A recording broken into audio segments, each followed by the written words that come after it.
Hello everyone, this is Mohit Advocate and welcome back to another video. This is the rapid revision class for the subject CRPC, the Code of Criminal Procedure 1973। और हमने पहले वाली videos में chapter 12 start किया हुआ था जिसमें मैंने सेक्शन 154 टू सेक्शन 163 पढ़ा दिया था। तो आज हमें कमेंट्स करना है फ्रॉम सेक्शन 164 टू ऑनवर्ड्स। मैं सेक्शन 164 पढ़ाऊंगा और उसके बाद वाले सेक्शंस पढ़ाऊंगा जितने भी मुझसे पढ़ाए जा सकते हैं 1 घंटे की वीडियो में। तो without wasting a second, let's begin with our study. So, section 164 of chapter 12 of the CRPC. Section 164, recording of confessions and statements. Recording, अब recording होगी किसकी? Confessions की, स्वीकारोक्ति की और कथनों की। ठीक है, कोई कन्फेशन हमेशा कौन देता है? अक्यूज देता है। और स्टेटमेंट कौन देता है? विक्टिम भी दे सकता है, कोई अक्यूज दोबारा भी दे सकता है जो कि कन्फेशन नहीं है, वो स्टेटमेंट देना चाहता है। ठीक है, विक्टिम दे सकता है, विटनेसेस दे सकते हैं। तो उनके बारे में बताया 164 का 1, एनी मेट्रोपॉलिटन मजिस्ट्रेट और जुडिशियल मजिस्ट्रेट में कोई भी एमएम और कोई भी जीएमआईसी साहब में उनकी डिस्क्रिप्शन है, करे भी या ना करे, वेदर और not he has जुडिक्शन in the case.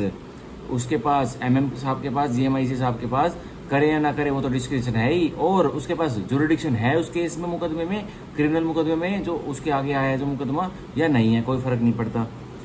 Record any confession और statement made to him in the course of investigation.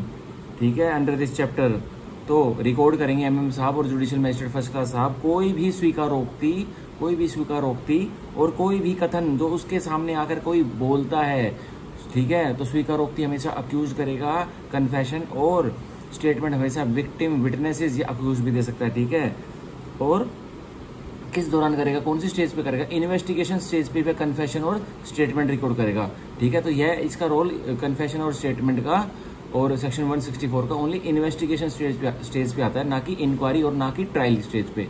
तो इन्वेस्टिगेशन स्टेज पे ही 164 की सारी कार्रवाइयां सिमट जाता है वो। ठीक है, अंडर दिस चैप्टर और under any other law for the time being force, या फिर इस चैप्टर में, इस सीआरपीसी में हमें बता रखा है कन्फेशंस के बारे में, कोई अन्य कानूनों में भी बता रखा है सीआरपीसी के बारे में। जो पीनल लॉ है, ये जो प्रोसीजर के बारे में बताते हैं, जैसे कई लॉ में उनका प्रोसीजर 2-3 सेक्शन खुद दे देते हैं कि भाई इसमें ऐसे होगा, इसमें ऐसे होगा। ठीक है, इसमें ये वाला प्रोसीजर फॉलो होगा, तो फिर उनका प्रोसीजर फॉलो किया जाएगा कन्फेशन और स्टेटमेंट रिकॉर्ड करने का, वरना सीआरपीसी का। ठीक है, for the time being force और at any time afterwards before the commencement of inquiry और ट्रायल। लेकिन बाद में भी करा सकते हैं, इन्वेस्टिगेशन के बाद भी करा सकते हैं, पर इंक्वायरी और ट्रायल शुरू होने से पहले कन्फेशन और स्टेटमेंट रिकॉर्ड करवा सकते हैं। ठीक है, एमएम साहब के सामने जाके और जीएमआईसी जुडिशियल मजिस्ट्रेट फर्स्ट क्लास के सामने जाके। ठीक है, अब सेक्शन 164 का सबसेक्शन 1 का proviso, provided that any confession और statement made under this subsection, बता रहा है कोई भी कन्फेशन, कोई भी स्वीकारोक्ति, कोई भी कथन इस सेक्शन के तहत मजिस्ट्रेट साहब के सामने कोई मेड करता है, बोलता है,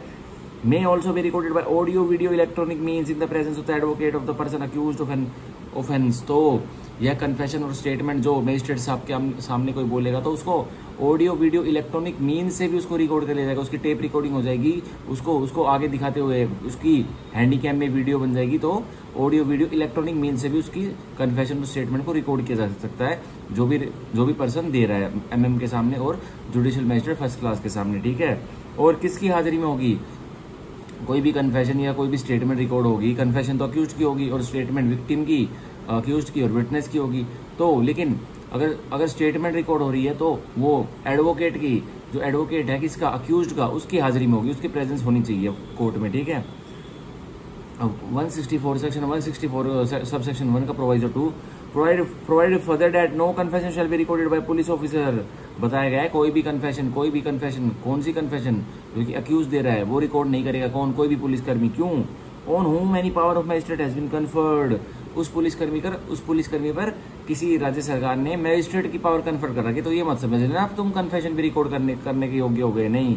under any law for the time being force, तो नहीं कर सकता पुलिसकर्मी, बेशक से राज्य सरकार ने या केंद्र सरकार ने उस पुलिसकर्मी पर मजिस्ट्रेट की पावर, सीआरपीसी के या सब्सटेंटिव लॉ की कोई पावर दी हुई है या मजिस्ट्रेट की पावर कन्फर की हुई है, वो नहीं करेगा कन्फेशन रिकॉर्ड अक्यूज की। ठीक है, वो स्वीकारोक्ति करे ही नहीं सकता रिकॉर्ड पुलिसकर्मी। ठीक है, दे देते हैं जैसे एसीपी को, डीसीपी को कभी या जो और भी उनसे जो छोटे रहते हैं उनको वो मजिस्ट्रेट की पावर कन्फर कर दी जाती है because of shortage of magistrates in our judiciary, that's why. ठीक है, अब सेक्शन 164 सब section 2, the magistrate shall before recording any confession any such confession, जब मैजिस्ट्रेट एमएम और judicial magistrate first class record करने से पहले कोई भी कन्फेशन, कोई भी स्वीकारोक्ति किसकी, अक्यूज्ड की, explain to the person making it that he is not bound to make confession and that if he does so it may be used as evidence against him। Explain करेगा, समझाएगा magistrate साहब किसको, accused को, जो confession स्वीकारोक्ति देने वाला है, क्या कि भाई तुम बाध्य नहीं हो, ये कन्फेशन, ये स्वीकारोक्ति तुम जो मेरे को बताने आए हो तुम बाध्य नहीं हो उसके लिए, क्या तुम्हारे ऊपर कोई प्रेशर बनाया हो तो वो बताओ, तुम्हें कोई इंड्यूसमेंट थ्रेट प्रॉमिस दिया हो तो वो बताओ, लेकिन तुम बाध्य नहीं हो। अगर भी तुम देते हो फिर भी तो मैं तुम्हारे मुख से लिख ली ध्वनि है इसको मैं रिकॉर्ड करूंगा और तुम्हारे विरुद्ध ही एज गवाही में, एज एविडेंस में यूज करूंगा और तुम्हें इससे नुकसान पहुंचेगा। तो उसको अलर्ट कर देगा, क्वेश्चन दे देगा, किसको, मैजिस्ट्रेट साहब उस अक्यूज को जो कन्फेशन मेक कर रहा है, ठीक है। And the magistrate shall not record any such confession unless, और मैजिस्ट्रेट रिकॉर्ड नहीं करेगा, शैल इमीडिएटली स्वीकारोक्ति को रिकॉर्ड नहीं करेगा, अनलेस एक्सेप्शन क्या होगी तभी करेगा, upon questioning the person making it, जब मैजिस्ट्रेट साहब ने प्रश्न किए जो व्यक्ति स्वीकारोक्ति कन्फेशन दे रहा है, he had reason to believe that it is being voluntarily, फिर मैजिस्ट्रेट साहब को यकीन करने के कारण आ जाते हैं, नहीं भाई इस अक्यूज के ऊपर किसी ने इंड्यूसमेंट थ्रेट प्रॉमिस प्ले नहीं किया है, ये तो वॉलंटरली अपनी स्वयं इच्छा से दे रहा है, इसका खुद का मन है, किसी ने इसके ऊपर फोर्स जबरदस्ती नहीं बनाई है, ठीक है। तो मेनली सेक्शन 164 सब सेक्शन 2 हमें रूट्स देखने को मिलते हैं हमारे फंडामेंटल राइट्स के, कि भाई आर्टिकल 20 क्लोज 3 के, कि no one can be compelled to give self incrimination evidence against himself, ठीक है। कोई पुलिसकर्मी या कोई भी मैजिस्ट्रेट किसी को फोर्स नहीं कर सकता कि जिसने ऑफेंस किया हो, एक अपराध किया होगा, कि तुम अपने विरुद्ध ही गवाह बन जाओ, नहीं, वो आप प्रूव करो आपने उसको पकड़ा है तो वो क्यों अपने विरुद्ध गवाह बनेगा, ठीक है। सेल्फ इंक्रिमिनेशन एविडेंस से मना किया हुआ है और फंडामेंटल राइट हमारी कोई भी हमें कंपेल नहीं कर सकता, बताओ, ठीक है।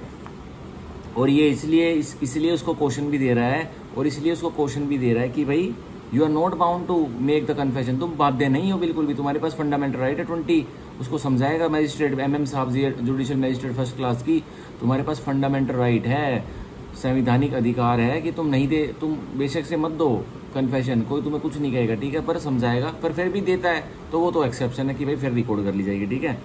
अब section 164 sub section 3, if at any time before the confession is recorded, किसी भी समय से पहले जब स्वीकारोक्ति रिकॉर्ड होने वाली है, ठीक है, the person appearing before the magistrate said that he is not willing to make the confession, और जो व्यक्ति अब कन्फेशन लेने के लिए, अक्यूज्ड जो कन्फेशन देने के लिए, स्वीकारोक्ति बताने के लिए मैजिस्ट्रेट साहब को उनकी कोर्ट में आया था, अब वो कहता है कोर्ट में आने के बाद वो व्यक्ति, वो अक्यूज्ड, कि मैं तो कन्फेशन स्वीकारोक्ति नहीं देना चाहता, मेरी तो इच्छा ही नहीं है। अब क्या होगा, the magistrate shall not authorise the detention of such person in police custody, अब गेम हो जाएगा। अब क्या होगा, तो मैजिस्ट्रेट, अब जुडिशियल मैजिस्ट्रेट फर्स्ट क्लास या एमएम साहब अब उस व्यक्ति की वो नहीं करेंगे, पुलिस कस्टडी में उसको नहीं भेजेंगे। अगर उसको स्पॉन्सर, हमेशा स्पॉन्सर, देखो स्पॉन्सर कौन करती है कन्फेशन या स्टेटमेंट लाने के लिए, स्टेटमेंट तो चलो वैसे देखें, लेकिन कन्फेशन करवाने के लिए कौन स्पॉन्सर करेगा उस अक्यूज्ड को, स्वीकारोक्ति अगर वो करना चाहता है मैजिस्ट्रेट के सामने, कौन स्पॉन्सर करेगा उसको। अगर पुलिस अथॉरिटीज ने उसको स्पॉन्सर नहीं किया हो ना, तो उसकी कन्फेशन मैजिस्ट्रेट सुनेगा भी नहीं, उसको भगा देगा, जाइए कन्फेशन का आपका कोई लोकस स्टैंड ही नहीं है, क्यों खड़े हो मेरे पास। पुलिस अथॉरिटी उसको स्पॉन्सर करेगी, पुलिस ऑफिसर स्पॉन्सर करेंगे, तभी वह कन्फेशन रिकॉर्ड करवाने के लिए अक्यूज की लोकस स्टैंड आएगी कोर्ट में, ठीक है, तभी वो खड़ा होगा। लेकिन पहले तो पुलिस वाले उसको ले आते हैं, तो पुलिस स्टेशन में बोलता है, बहुत तेज अपराधी है, पुलिस स्टेशन में बोलता है कि मेरे को मारो मत, मेरा रिमांड मत लो, मैंने जो काले काम करे हैं, जो भी मैंने जुर्म किए हैं, जो भी मैंने क्राइम किया है, ऑफेंस किया है, मैं कोर्ट में जाने के लिए मैं कोर्ट में जाऊंगा, मेरे को ले चलो कोर्ट में, मैं कन्फेशन अपनी स्वीकारोक्ति दे दूंगा और फिर भाई मैं फ्री, ठीक है।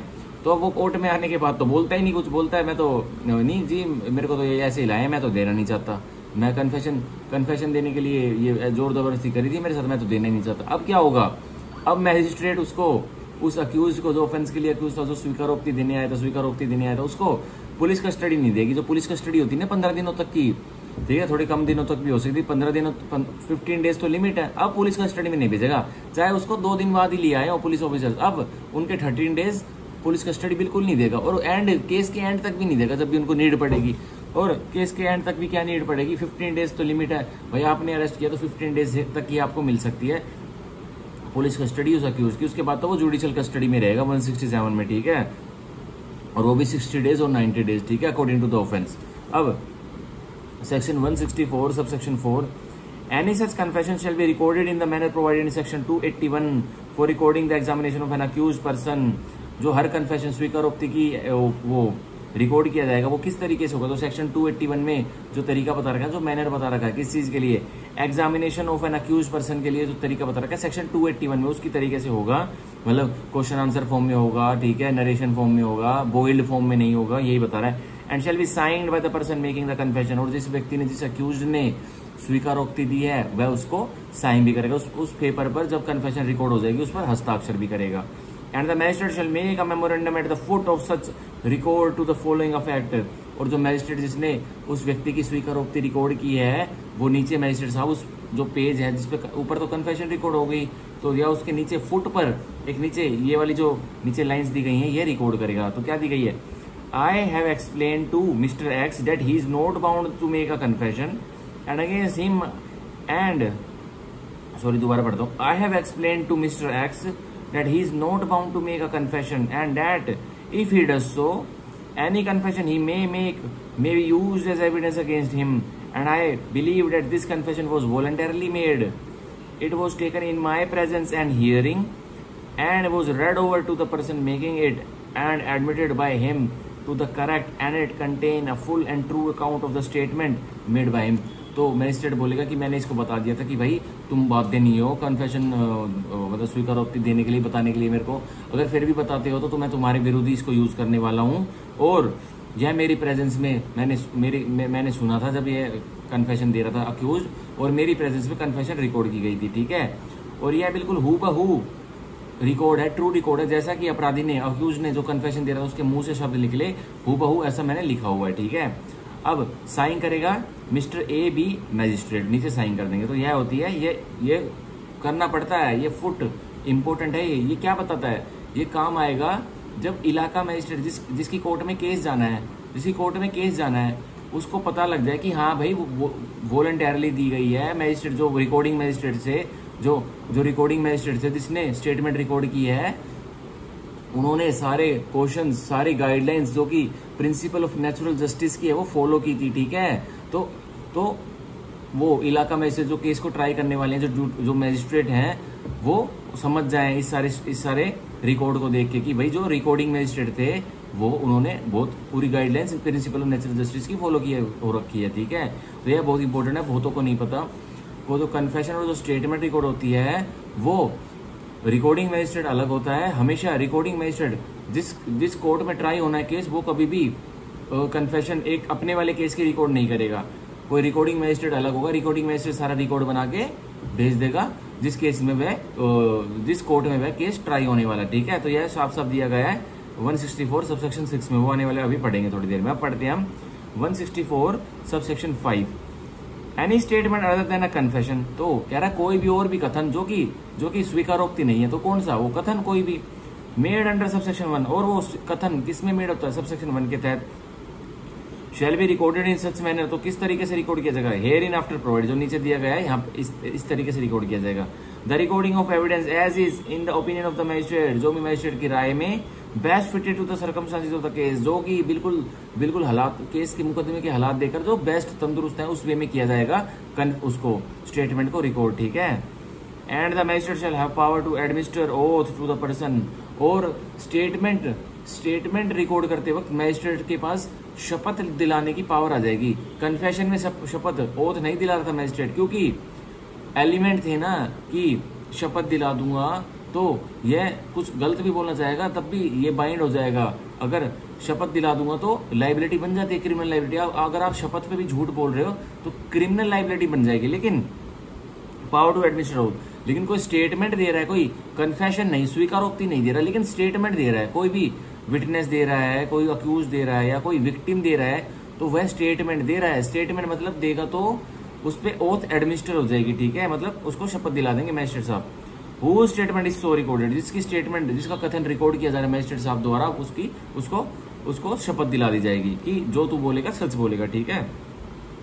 अब section 164 sub section 5 capital A, अब clause A, in case punishable under section 354, 354 A, 354 B, 354 C, 354 D, subsection 1, subsection 2 of section 376, section 376 A, section 376 A B, section 376 B, etcetera etcetera, ये सारे offences against women and offences, sexual offences against women वाले offences, ठीक है, ये वाले of the IPC Indian penal code के, the judicial magistrate shall record the statement of the person against whom such offence has been committed in the manner prescribed in subsection 5 as soon as the commission of the offence is brought in the to the notice of the police। जैसे ही किसी महिला ने police को बताया कि मेरे साथ ये सेक्सुअल रिलेटेड ऑफेंसेस हुए हैं, या ये 354 वाले या स्टॉकिंग वगैरह ये वोयरिज्म वाले हुए हैं, या 509 वाला हुआ है, तो जैसे ही पुलिस को उसने इन्फॉर्मेशन दी उस महिला ने, तो तुरंत पुलिस ऑफिसर जो आईओ बनेगा केस का, वो तुरंत बिना कोई देरी करते हुए जो सबसेक्शन 5 में तरीका बताया हुआ स्टेटमेंट रिकॉर्ड कराने का,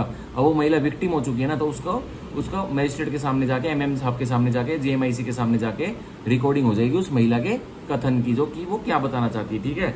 वह कन्फेशन नहीं है, वो कन्फेशन क्यों देगी, उसने कुछ गलत किया नहीं, वो ओनली स्टेटमेंट देगी, अपना कथन रिकॉर्ड करवाएगी। अब section 164 sub section 5 capital A, clause A का proviso, provided that if the person making the statement is temporarily और परमानेंटली मेंटली और फिजिकली डिसेबल्ड, बताया गया है जो व्यक्ति कथन रिकॉर्ड करवाने मजिस्ट्रेट के सामने आया है, वो क्या है, या तो अस्थायी रूप से मेंटली और फिजिकली अपाइज है, या फिर पूरा परमानेंटली मेंटली और फिजिकली अपाइज है, तो क्या होगा, the magistrate shall take the assistance of an interpreter और a special educator in recording the statement. अब ऐसे व्यक्ति की कथन रिकॉर्ड करवाने के लिए मजिस्ट्रेट असिस्टेंट ले लेंगे, हेल्प ले लेंगे, किसकी, एक इंटरप्रेटर की और अ स्पेशल एडवोकेटर की। क्यों भाई, वही समझ सकते हैं ना कि वो मेंटली और फिजिकली डिसेबल्ड व्यक्ति क्या बोल रहा है, वो एक्शंस कर रहा है, कुछ मजिस्ट्रेट साहब डॉक्टर थोड़ी हैं, वो तो समझ जाएंगे, तो स्पेशल एडवोकेटर और इंटरप्रेटर समझेगा ये जो व्यक्ति है जो कथन रिकॉर्ड कराने आया है, ये मेंटली और फिजिकली डिसेबल्ड है, भी क्या बोल रहा है वही मजिस्ट्रेट साहब को कन्वे कराएगा, ठीक है। अब proviso 2, provide further that if the person making the statement is temporarily और परमानेंटली मेंटली और फिजिकली डिसेबल्ड, बताया गया है वही वो व्यक्ति जो कथन रिकॉर्ड करवाने आया है वो मेंटली और फिजिकली डिसेबल्ड अपाइज है। The statement made by the person, दो अब उसने स्टेटमेंट मेड कर दी, उस व्यक्ति ने जो मेंटली और फिजिकली डिसेबल्ड है उसने कोई कथन मेड कर दिया कोर्ट में, with the assistance of an interpreter और स्पेशल एडवोकेटर शैल बी वीडियोग्राफ, तो उसकी स्टेटमेंट को मेंटली और फिजिकली डिसेबल्ड व्यक्ति की स्टेटमेंट जो कथन वो रिकॉर्ड करा रहा है एमएम साहब या जेएमआईसी साहब के कोर्ट में, उसको अब वीडियोग्राफ कर लिया जाएगा, उसकी मूवी, उसकी एक हैंडीकैम से मूवी बना ली जाएगी कि वो क्या बोल रहा है, ठीक है। अब section 164 sub section 5 capital A का clause B, a statement recording under clause A, जो अभी स्टेटमेंट क्लोज ए में रिकॉर्ड की गई थी, ऑफ अ पर्सन, उस व्यक्ति की, मतलब उस महिला की, हु इज टेम्परली और परमानेंटली मेंटली और फिजिकली डिसेबल्ड, जो कि मानसिक रूप से और शारीरिक रूप से अपाइज है, shall be considered a statement in lieu of examination chief, तो माना जा रहा है कि वह स्टेटमेंट जो मजिस्ट्रेट साहब के सामने उस महिला ने जो कि मेंटली और फिजिकली डिसेबल्ड है उसने रिकॉर्ड करा दी, तो उसको ही मान लेना। अब वो ट्रायल स्टेज पे चीफ नहीं कराएगी अपना दोबारा, ठीक है। या वो व्यक्ति जो मेंटली और फिजिकली डिसेबल्ड है, या वो वुमेन है, सॉरी मेंटली और फिजिकली डिसेबल्ड वो व्यक्ति है, मैन वुमेन दोनों इन्वॉल्व है इसमें, तो वो मजिस्ट्रेट कोर्ट के सामने आके ट्रायल स्टेज पर या कोर्ट ऑफ सेशन में अगर कमिट होने वाला है, तो 164 वाले जो 164 की जो स्टेटमेंट थी उस महिला की, वो ही उसका चीफ मान लेना। जो ट्रायल स्टेज पर भाई गवाह बुला दिए जाते हैं, चीफ होता है 137 में इंडियन एविडेंस एक्ट में, वो ही मान लेना कि वह उसका चीफ है। अब बार बार वो आके अपना चीफ नहीं कराएगी, ठीक है, अपनी परीक्षा नहीं देगी, दोबारा से इन बातों को दोहराएगी नहीं, ठीक है।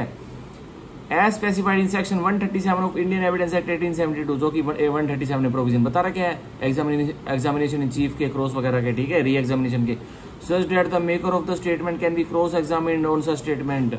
अब जो मेंटली और फिजिकली उस व्यक्ति को बुलाया जाएगा जिसने मजिस्ट्रेट को अपना कथन रिकॉर्ड कराया था, अब क्या होगा, अब बस यह होगा कि वो क्रॉस के लिए आएगी, अब उसका चीफ नहीं होगा, उसका चीफ तो जो डिफेंस काउंसिल है वो पुराने वाला ही, उसको कॉपी मिल जाएगी, उसमें से अपना क्रॉस रेडी करेगा और उसको बता देगा, ठीक है, उससे क्वेश्चनिंग कर लेगा। तो अब यही बता रहा है, without the need for recording of the same at the time of trial, तो मैंने बता दिया अब रिकॉर्ड दोबारा eight the time of trial नहीं होगा, ठीक है। अब सेक्शन 164 सबसेक्शन 6, ये बहुत इंपॉर्टेंट है, बहुतों को नहीं पता, ये पढ़ना चाहिए। The magistrate recording a confession और स्टेटमेंट, एक मैजिस्ट्रेट साहब, एमएम साहब या जीएमआईसी साहब स्वीकारोक्ति या एक कथन रिकॉर्ड कर रहे हैं, ठीक है। स्वीकारोक्ति कन्फेशन अक्यूज का, और एक स्टेटमेंट एक कथन विक्टिम का, अक्यूज का या फिर विटनेसेस का, अंडर दिस सेक्शन, और 164 के तहत कर रहे हैं। Shall forward it to the magistrate by whom the case is to be inquired into और ट्राइड, तो वो फॉरवर्ड कर देंगे किसको, उस मैजिस्ट्रेट साहब को जो कि केस में इंक्वायरी चलाएगा और केस की ट्रायल करेगा। तो मतलब क्या साफ साफ यहाँ देखने को मिलता है कि कन्फेशन और जो स्टेटमेंट रिकॉर्ड करते हैं मैजिस्ट्रेट साहब, वो कभी भी ट्रायल मैजिस्ट्रेट नहीं होते। वे कौन होते हैं, वे हमेशा रिकॉर्डिंग मैजिस्ट्रेट होते हैं, वो नॉन इलाका मैजिस्ट्रेट होते हैं जो कि ट्राई नहीं करने वाले केस को। और ऐसा क्यों बोला गया है, क्योंकि वही मैजिस्ट्रेट उस केस को ट्राई करने वाले हैं और वही मैजिस्ट्रेट कन्फेशन भी सुन रहे हैं और स्टेटमेंट भी रिकॉर्ड करा रहे हैं 164 की।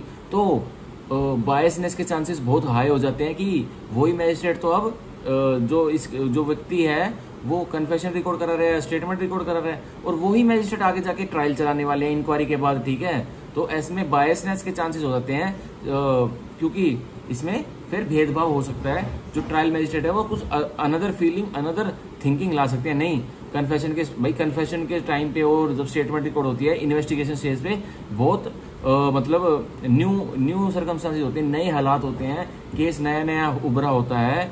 तो लाइक रोटेशन हो रही होती है उसकी सोसाइटी में उन बातों की। तो क्या पता भाई, मैजिस्ट्रेट भी तो ह्यूमन बीइंग है, उनको पता लग गया होगा और उन्होंने भी कोई एडवर्स थॉट बना लिए होंगे बिना अक्यूज की, बिना विक्टिम की, बिना विटनेस की बात सुने हुए। तो इसलिए यह इसको बोला गया है कि नॉन इलाका मैजिस्ट्रेट ही हमेशा कन्फेशन और स्टेटमेंट रिकॉर्ड करेंगे। तो यहाँ हमारा सेक्शन 164 पूरा हुआ, पूरा 20 मिनट में समझाया और इतना ब्रीफ में ऊपर तक, ठीक है। लेकिन मेंस एग्जामिनेशन में इसको और अच्छे से फाउंडेशन क्लासेस में समझाना पड़ेगा, ठीक है। तो यह हमारा हुआ 164, इतना भी अगर समझ में आ गया तो बहुत अच्छा है। अब हम पढ़ेंगे section 165 of the CrPC, sorry 165 नहीं, हम पढ़ेंगे section 164 capital A of the CrPC, जो कि 2005 की सीआरपीसी की अमेंडमेंट से एक्ट हुआ था। और 2005 की अमेंडमेंट एक्ट कब एनफोर्समेंट में आई थी, विद इफेक्ट फ्रॉम WF 23/6/2006, ठीक है। 23/6/2006 को आई थी। 23 जून को पेपर है ना राजस्थान का, तो 23 जून याद रखना। 2005 की अमेंडमेंट 23 जून को ही आई थी, ठीक है। और 2006 में एनफोर्समेंट हुई, 2005 की अमेंडमेंट 2006 में आई थी, लागू में आई थी, ठीक है। तो section 164 capital A, medical examination of the victim of rape. अब मेडिकल परीक्षा ली जाएगी, करवाई जाएगी किसकी, जो कि एक महिला है और उस महिला के साथ क्या हुआ है, वो विक्टिम है एक बलात्कार के केस की। So section 164 capital A sub section 1, where during the stage when an offence of committing rape, और attempt to commit rape is under investigation. एक जांच पड़ताल चल रही है, एक इन्वेस्टिगेशन चल रही है, कौन से अपराध की, कि एक महिला के साथ रेप घटित हुआ है या फिर उसके साथ अटेम्प्ट टू रेप, उसका बलात्कार करने का प्रयास हुआ है या उसका बलात्कार हो गया है, ठीक है, उसकी इन्वेस्टिगेशन चल रही है। It is propose to get the person of the women with whom rape is alleged or attempted to have been committed or attempted examined by a medical expert। और यह अथॉरिटीज को, पुलिस अथॉरिटीज को लग रहा है कि जिस महिला के साथ रेप हुआ है या इसके साथ रेप करने की कोशिश हुई है, अटेम्प्ट हुआ है, तो इनकी बॉडी का हमें एग्जामिनेशन, मेडिकल एग्जामिनेशन करवा लेना चाहिए, ठीक है। किससे करवाना चाहिए, मेडिकल एक्सपर्ट से, एक डॉक्टर से। Such examination shall be conducted by a registered medical practitioner employed in a hospital run by the government or local authority and in the absence of such practitioner by any other registered medical practitioner। तो बोल रहा है such examination shall be conducted by, तो उस महिला के, उस victim of rape का एग्जामिनेशन, परीक्षा, मेडिकल एग्जामिनेशन कौन करेगा, बाय रजिस्टर्ड मेडिकल प्रैक्टिशनर, कोई रजिस्टर्ड मेडिकल प्रैक्टिशनर करेगा, कोई एरा गैरा डॉक्टर नहीं करेगा, रजिस्टर्ड मेडिकल प्रैक्टिशनर। और किसके अंतर्गत वो रजिस्टर्ड है, employed in hospital run by government और लोकल अथॉरिटी, और वो अस्पताल में एम्प्लॉयड है वह रजिस्टर्ड मेडिकल प्रैक्टिशनर। और वो अस्पताल किसका है, या तो सरकारी अस्पताल है या फिर लोकल अथॉरिटी का अस्पताल है, ठीक है। सरकारी अस्पताल है या तो केंद्र सरकार का है या राज्य सरकार का है, ठीक है, या तो एम्स है या फिर इसका जिले का कोई डिस्ट्रिक्ट हॉस्पिटल है, ठीक है, उसमें भी करा सकते हैं, और या फिर लोकल अथॉरिटी का है। And in the absence of such practitioner, और ऐसा अनुपस्थिति है उस मेडिकल प्रैक्टिशनर की, तो कौन करेगा, by any other registered medical practitioner, तो कोई और अन्य रजिस्टर्ड मेडिकल डॉक्टर वो कर देगा उस महिला का एग्जामिनेशन जिसके साथ बलात्कार हुआ है या प्रयास हुआ है। With the consent of such women, और उसका मेडिकल एग्जामिनेशन उसकी कंसेंट के बिना, उसके कंसेंट के साथ ही होगा, सहमति देगी, yes I am ready for the medical examination because actually the rape have been committed on me, so she must be ready, तो वो अपना कंसेंट देगी तभी वो उसको लेके जाया जाएगा मेडिकल फैसिलिटी में, ठीक है।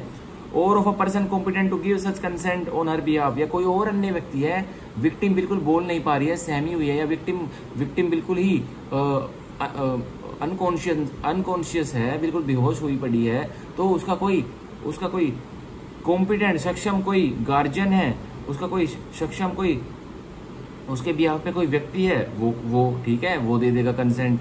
And such woman shall be sent to such registered medical practitioner within 24 hours from the time of receiving the information relating to the commission of such offense, और उस महिला को जिसके साथ रेप की घटना हुई है, जैसे ही उसने इन्फॉर्मेशन दी पुलिस स्टेशन में पुलिस अथॉरिटीज को, तो 24 घंटों के भीतर विदिन 24 आवर्स उस महिला को मेडिकल एग्जामिनेशन के लिए भेज दिया जाएगा जो विक्टिम है रेप केस की, ठीक है। तो यह हमारा हुआ सेक्शन 164 कैपिटल ए का सबसेक्शन 1, हम सबसेक्शन 2 पढ़ेंगे। द रजिस्टर्ड मेडिकल प्रैक्टिशनर, तो एक रजिस्टर्ड मेडिकल प्रैक्टिशनर के बारे में बताया हुआ है, to whom such woman is sent, जिसके पास रजिस्टर्ड मेडिकल प्रैक्टिशनर के पास एक महिला को भेजा जाता है, किस चीज के लिए, उसके मेडिकल एग्जामिनेशन के लिए। शैल मैंडेटरी, उसको क्या करना है, विदाउट डिले, बिना देरी करते हुए मेडिकल प्रैक्टिशनर डॉक्टर क्या करेगा, एग्जामिन हर पर्सन, उसको पर्सनली उसकी बॉडी को एग्जामिन करेगा, and prepare a report of his examination giving the following particulars namely, और एक रिपोर्ट रेडी करेगा, कौन, रजिस्टर्ड मेडिकल प्रैक्टिशनर, और उसकी बॉडी को एग्जामिन करेगा, परीक्षा लेगा विक्टिम ऑफ द रेप की बॉडी को, और जो नीचे ये पर्टिकुलर्स दिए हैं यह प्रिपेयर करेगा और यह रिपोर्ट में लिखेगा।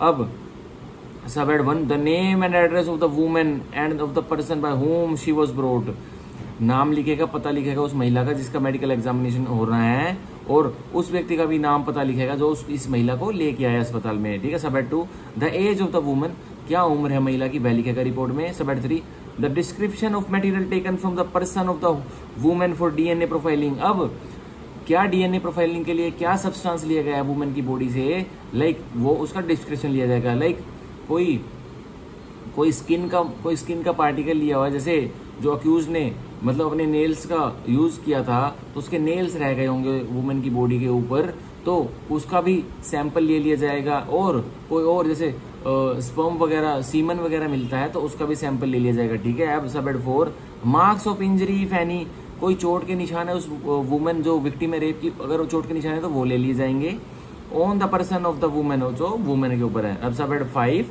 General mental condition of the woman, भाई जो वुमेन का एग्जामिनेशन कर रहा है रजिस्टर्ड मेडिकल प्रैक्टिशनर, तो उस वुमेन की, उस महिला की मानसिक स्थिति क्या है, अब उसकी मेंटल कंडीशन क्या है, वो सहमी हुई है, वो डरी हुई है, या उसका दिमाग में और क्या क्या है, वो क्या बताना चाहती है, बताना तो क्या चाहती है, वो कुछ शेयर कर देती है डॉक्टर के सामने कि मेरे माइंड में तो बहुत टेंशन है, ये है वो, तो वो भी लिखा जाएगा रिपोर्ट में। अब सब एट 6, अदर मटेरियल पर्टिकुलर्स इन रीजनेबल डिटेल, अब ये रेजुडिटरी एंट्री खोल दी कि जो रजिस्टर्ड मेडिकल प्रैक्टिशनर को कोई और अहम जानकारी लिखनी है जो पाता है, भाई उसने स्टडी की हुई है डॉक्टरी की, तो वो लिख देगा, लेकिन रीजनेबल डिटेल में लिखेगा कि भाई जज साहब को भी समझ में आ जाए कि क्या है ये मैटर, ठीक है।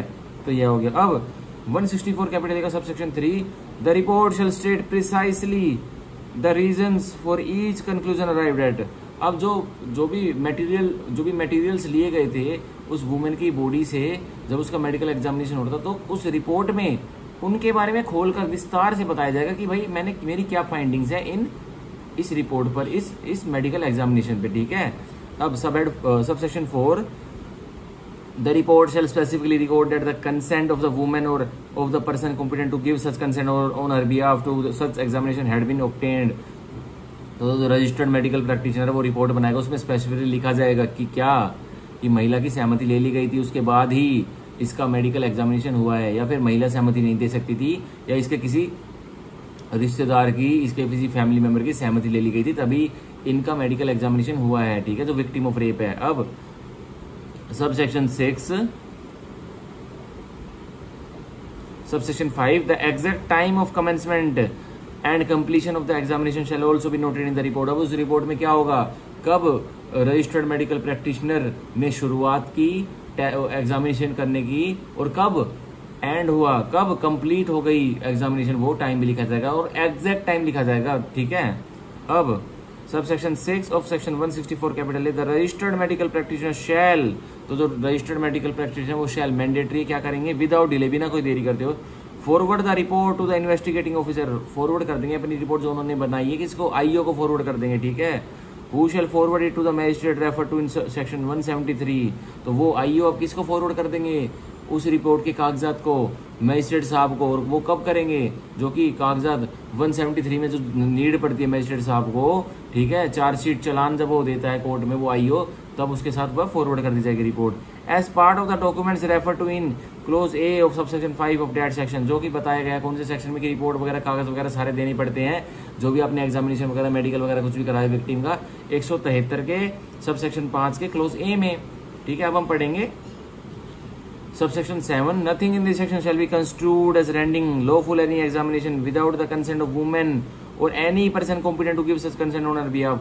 तो सबसेक्शन 7 क्लैरिफिकेशन दे रहा है कि अब अगर किसी वुमेन का कंसेंट नहीं लिया गया था, या कोई उसका near relative he near the hand नहीं था कि जिसका कंसेंट लिया जा सकता था, तो ये मत मानना अगर उसका एग्जामिनेशन हो गया है तो यह कोई इरेगुलरिटी है, ठीक है। उसको भी प्रोटेक्शन दी हुई है कि भाई कंडीशंस ऐसी हो सकती हैं कि उनका कंसेंट, भाई विक्टिम बेहोश पड़ी है, रिलेटिव्स नियर रिलेटिव्स की कोई खबर नहीं है, तो एग्जामिनेशन होगा या नहीं होगा, हो सकता है, ठीक है। इसको प्रोटेक्ट कर रखा है सेक्शन को सबसेक्शन 7 में। अब हम पढ़ेंगे सेक्शन 164 कैपिटल ए की explanation. For the purposes of this section, इस धारा को समझने के लिए, examination and registered medical practitioner shall have the same meaning as in section 53। जो एग्जामिनेशन है, जो परीक्षा है उस विक्टिम की, और जो रजिस्टर्ड मेडिकल प्रैक्टिशनर है उसका सेम मतलब है, जो कि किस सेक्शन में दिया हुआ है, जो कि सीआरपीसी के सेक्शन 53 में दिया हुआ है, वो सेम मतलब है, ठीक है। तो यह वो हमारा सेक्शन 164 कैपिटल ए पूरा, जो कि बहुत इंपॉर्टेंट था, मेंस में यह टॉपिक आ सकता है। अब हम पढ़ेंगे section 165। Section 165 search by police officer. अब छानबीन, सर्च, बॉडी की सर्च कौन करेगा, पुलिस ऑफिसर करेगा, ठीक है। तो 165 का subsection 1, whenever an officer in charge of a police station, जब कहीं भी officer in charge of police station SHO को और police officer making an investigation, या कोई पुलिसकर्मी अन्य जो कि एसएचओ नहीं है या कि वो ऑफिसर इंचार्ज नहीं है और वो इन्वेस्टिगेशन जांच पड़ताल कर रहा है किसकी, has reasonably grounds for believing that anything necessary for the purpose of investigation into an offence, उसको रीजनेबल उसके पास रीजनेबल उसको आधारित ग्राउंड है। क्या आधारित ग्राउंड है, आधार है कि यकीन करने के कि बिल्कुल जरूरी हो गया है किस चीज के लिए, जांच पड़ताल करने के लिए, कि क्या करना पड़ेगा, इनटू एन ऑफेंस, किसी अपराध की जांच पड़ताल करने के लिए जरूरी हो गया है, which he is authorise to investigate, और वो ऑथराइज भी है उसकी जांच पड़ताल करने के लिए, मे बी फाउंड, ठीक है, may be found in any place within the limits of the police station, authorized to investigate may be found in any place within the limits of the police station of which he is in charge or to which he is attached, that such thing cannot be in his opinion be otherwise obtained without undue delay। उसको कोई वस्तु, कोई चीज है जो कि अपराध से जुड़ी हुई है, वो मिल सकती है उसकी जुरिडिक्शन के अंतर्गत ही, और वो पार्ट है इन्वेस्टिगेशन, उस ऑफेंस का कोई वो अहम चीज जुड़ी हुई है, वो जो थिंग है। तो यही कह रहा है कि, और अगर अब सर्च नहीं की गई ना, अब सर्च नहीं की गई पर्सन की, तो अब वो उसके बाद मिलेगी भी नहीं, ठीक है। तो कह रहा है विदाउट अनड्यू डिले, बिना कोई देरी करते हो क्या करेगा, सच ऑफिसर में, तो या तो ऑफिसर इंचार्ज या वो पुलिसकर्मी जो इन्वेस्टिगेशन कर रहा है, वो में उनके डिस्क्रिप्शन है, कर भी सकते नहीं कर सकते क्या, after recording in writing the grounds of his belief, लिखित में अपने आधार लिखेंगे, अपने रीजंस लिखेंगे कि क्यों आप ऐसा बिलीव कर रहे हो कि एक पर्सन की बॉडी को सर्च करना चाहिए, and specifying in such writing, और स्पेसिफाई करेंगे उस लिखित रूप में ही, सो फार एज पॉसिबल, जिस हद तक मुमकिन हो सके, the thing for which search is to be made, कौन सी वह वस्तु है जिसके लिए सर्च खोजा भी नहीं करनी है, ठीक है, और कोज सर्च टू बी मेड, या आप सर्च नहीं कर रहे, किसी और से करवानी है, for such thing in any place with in the limits of such station, और कौन सी वस्तु जो कि आपके स्टेशन के लिमिट्स में, आपके स्टेशन के दायरे में वह चीज मिल सकती है, ठीक है, जो कि अपराध से जुड़ी हुई है। तो ये हमारा 165 का 1। अब 165 का 2, अब police officer proceeding under subsection 1 शैल, जो पुलिस ऑफिसर प्रोसीड करेगा किसी वस्तु की सर्च करने के लिए, जाएगा अपनी लिमिट्स में, तो शैल मैंडेट उसको क्या करना पड़ेगा, इफ प्रैक्टिकल, अगर मुमकिन हो सके तो, conduct the search in person, तो खुद जाकर ही सर्च करेगा, किसी और को नहीं बोलेगा। अब जिसको सर्च करनी है, भाई एसएचओ इन्वेस्टिगेशन कर रहा है तो एसएचओ को सर्च करनी है, तो एसएचओ खुद इन पर्सन जाएगा, शैल है, ठीक है, शैल है, जाना पड़ेगा, इफ प्रैक्टिकेबल, अगर मुमकिन है तो।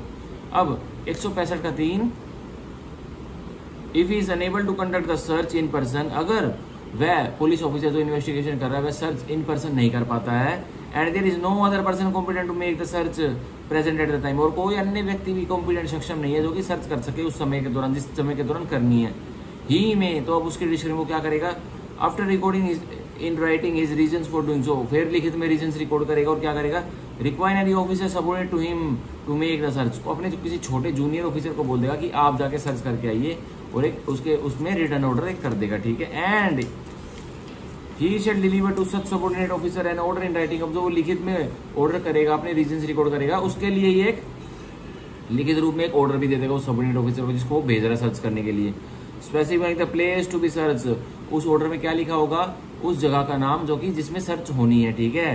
And so far as possible, जिस हद तक मुमकिन हो सके, the thing for which search is to be made, और वह वस्तु है क्या जिसके लिए सर्च मेड कर रहा है, सबऑर्डिनेट ऑफिसर करेगा, ठीक है। And such subordinate officer made thereupon search for such thing in such place, और फिर वो सबऑर्डिनेट जूनियर ऑफिसर उस पुलिस ऑफिसर का जिसने ऑर्डर दिया उसको, तो वो उसी चीज को जाके ढूंढेगा उस जगह पे, ठीक है। जैसे एसएचओ ने जो इन्वेस्टिगेशन करा था कि अपराध की, उसने लिख दिया कि भाई रमाडा होटल में कमरा नंबर 504 के अलमीरा में ही जाके सर्च करना, तो एसएचओ ने उसको दे दिया ना सबऑर्डिनेट ऑफिसर की, रमाडा होटल के कमरा नंबर 504 में जाके अलमीरा में सर्च करना। अब वो रमाडा होटल में चला जाता है सबऑर्डिनेट ऑफिसर, और पूरे रमाडा होटल को तहस नहस कर देता है सर्च करने के चक्करों में। ऐसा नहीं कर सकता वो भाई, जब उसको स्पेसिफाई कर रखी है प्लेस तो उसी में सर्च करेगा वो, और अन्य प्लेस में रमाडा होटल में ताका झाकी नहीं करेगा, ठीक है।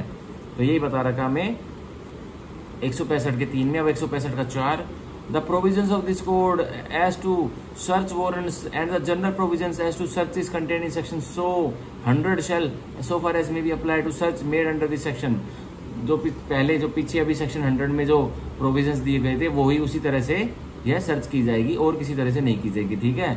अब 165 का 5, copies of any record made under subsection 1 और सबसेक्शन 3, कोई नकल दी जाएगी जो रिकॉर्ड बना हुआ है किसके अंतर्गत, जो सर्च की गई है सबसेक्शन 1 में या सबसेक्शन 3 में, shall forthwith be send to the nearest magistrate, अब नकल किसको जल्द से जल्द भेजी जाएगी, जो नियरेस्ट मैजिस्ट्रेट है, ठीक है। रमाडा भाई सर्च वारंट ऑफिसर इंचार्ज है बादशाहपुर थाने का जो गुड़गांव में पड़ता है एरिया, और नियरेस्ट मैजिस्ट्रेट सर्च होनी है रमाडा होटल में, जो कि है कहाँ पे है, जो कि है दिल्ली में।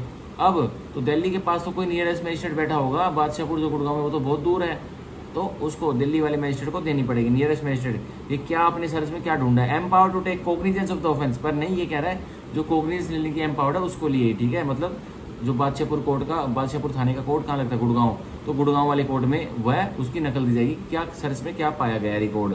एंड द ओनर और ऑक्युपायर ऑफ द प्लेस, और उस ओनर को भी दी जाएगी या उस व्यक्ति को दी जाएगी जो उस प्लेस पे सर्च हुई है उसमें वह बैठा है या उसका मालिक है, ठीक है। Of the place search shell on application B furnished free of cost with a copy of the same by the magistrate, लेकिन वह पुलिस ऑफिसर जो वह पुलिस ऑफिसर जिसने उसके घर पे सर्च किया और कुछ सामान को अपने कब्जे में लिया है, उसने कोई नकल बनाई है, तो वह डायरेक्टली उस ओनर को और ऑक्युपायर को नहीं देगा। ओनर को और ऑक्युपायर तो मैजिस्ट्रेट की कोर्ट में एप्लीकेशन लगाएंगे और फिर वहां से उस नकल को कि क्या पुलिस ऑफिसर ने क्या ढूंढा है हमारे घर से, वहां से लेंगे, कोर्ट से प्राप्त करेंगे, वो पुलिस ऑफिसर उनको नहीं देगा, ठीक है। तो यहाँ हमारा 165 सेक्शन 165 सीआरपीसी पूरा। अब सेक्शन 166 हम पढ़ेंगे। When officer in charge of a police station may require another to issue search warrant. When officer in charge of a police station, कब एसएचओ साहब किसी भी थाने के may require another रिक्वायरमेंट मांग कर सकते किसी और पुलिस थाने में जाके क्या टू इशू सर्च वारंट की, आप इशू कर दी थी सर्च वारंट। अब 166 का 1, an officer in charge of a police station और a police officer not below the rank of sub inspector, तो एक एसएचओ साहब या एक पुलिस ऑफिसर पुलिसकर्मी जो कि एसआई से नीचे नहीं है, एसआई से ऊपर ही, ठीक है। मेकिंग एन इन्वेस्टिगेशन, तो जो कि जांच पड़ताल भी कर रहे हैं। May require an officer in charge of another police station, तो वो एसएचओ एक थाने के या एसआई एक थाने का दूसरे थाने के एसएचओ से मांग कर सकते हैं, क्या किस चीज की मांग कर सकते हैं, sorry, whether in the same और डिफरेंट डिस्ट्रिक्ट, या तो वो दूसरा पुलिस थाना उसी जिले में है या कोई भारत के दूसरे जिले में है। To cause a search to be made in any place, की आप दूसरे थाने के एसएचओ साहब या पुलिसकर्मी आप सर्च मेड करिए जो हम कह रहे हैं उसके according.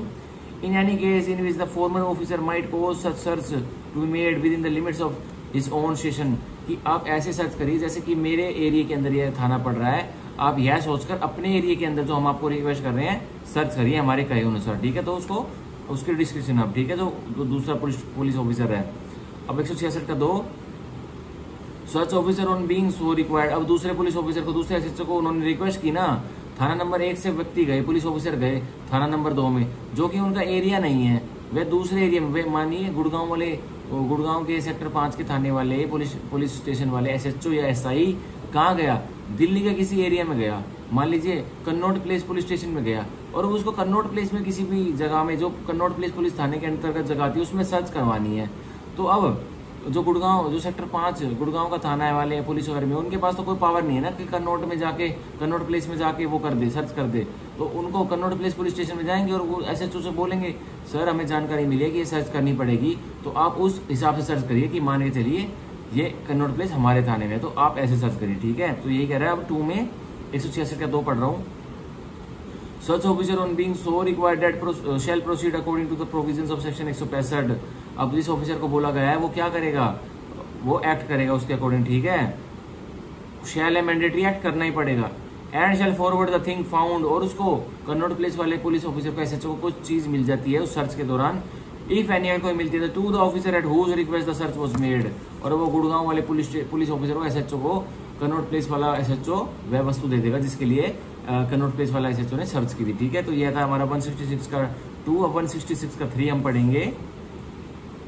Whenever there is a reason to believe that the delay occasioned by requiring an officer in charge of another police station to cause a search to be made under this subsection might result in evidence of the commission of offence being concealed or destroyed, तब एक police officer को यह लगता है, जो दूसरे police officer request कर रहा है कि भाई उसकी रिक्वेस्ट मैं करूंगा, वो कब जाएगा, कब अपनी गाड़ी उठाएगा और कब सर्च करेगा, तो इससे अच्छा तो मैं ही चला जाता हूँ। और उसको ऐसा क्यों लगता है, क्योंकि अगर मैं देरी करूंगा तो एविडेंसेस को नष्ट किया जा सकता है, या किसी चीज को जिसको मैं ढूंढने जा रहा हूँ उसको कंसील किया जा सकता है। तो वो क्या करेगा, it shall be lawful for the officer in charge of the police station और police officer making an investigation under this chapter to search.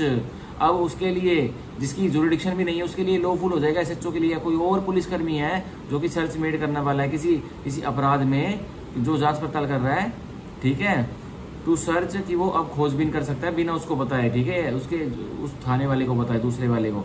और कोज टू बी सर्च, या किसी और से करवा सकता है, फोन कर देगा किसी व्यक्ति को, भाई वो पहुंच नहीं सकता तो फोन कर देगा कि तुम कर लो जाके फटाफट। Any place in the limits of another police station, कोई भी जगह, किसके लिमिट में, उस पुलिस स्टेशन की, दूसरे वाले पुलिस स्टेशन की जगह में, लिमिट्स में, ठीक है, of another police station in accordance with the provisions of section 165, और 165 के प्रोविजंस फॉलो होंगे अनदर पुलिस स्टेशन के लिमिट्स में कोई सर्च होगी तो, ठीक है।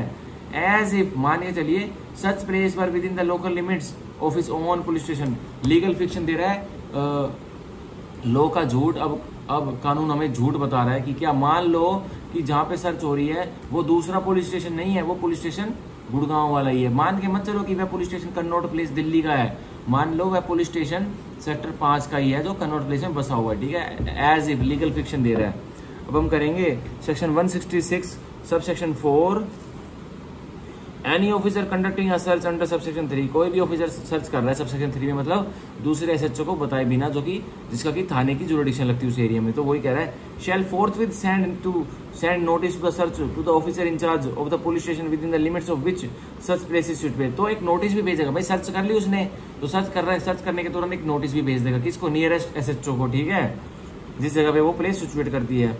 And shall also send with such notice a copy of list if any prepared under section 100, और सेक्शन 100 के मुताबिक सर्च करेगा ना वो, तो कुछ वस्तुएं उसे उस जगह से मिली है, कोई लिस्ट उसने कोई सूची रेडी करी है, तो उस लिस्ट को भी एक नकल भेज देगा उस एसएचओ के पास जो कि इलाका एसएचओ रखा उस एरिया का, ठीक है।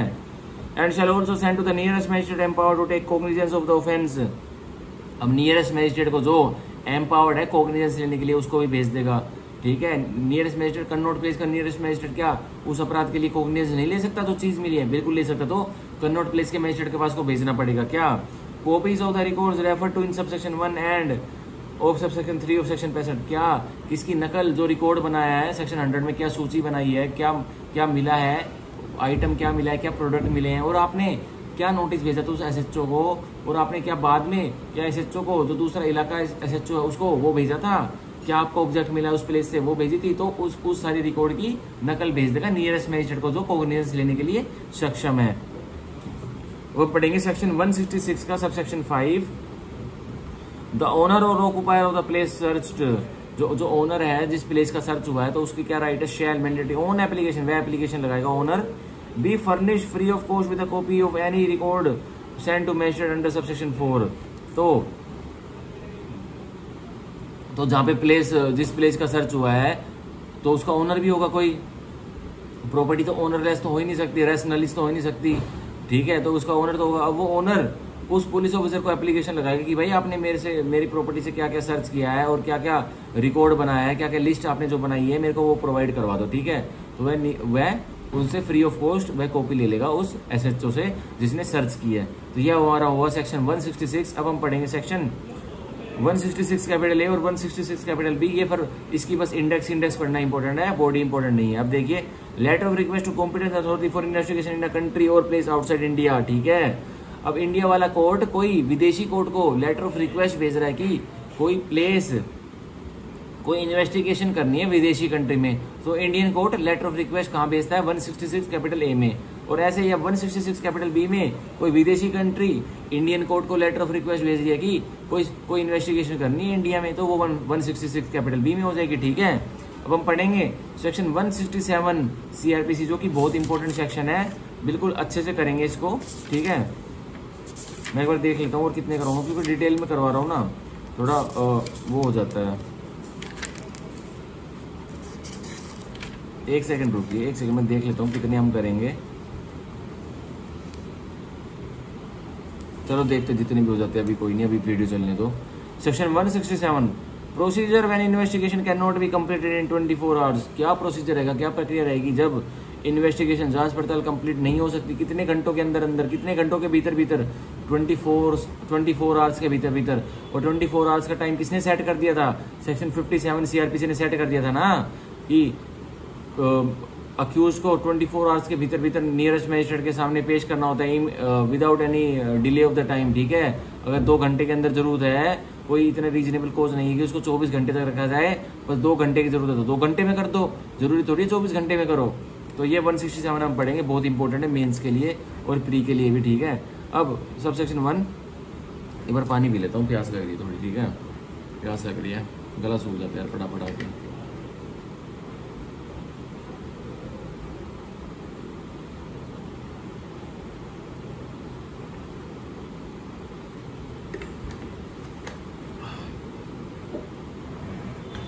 Subsection 1 of 167 whenever any person is arrested and detain in custody, जब भी कोई व्यक्ति को गिरफ्तार कर लिया जाता है और उसको कस्टडी में, हिरासत में रखा जाता है, and it appears that the investigation can not be completed with in the period of 24 hours fixed by the section 57, आ गया ना।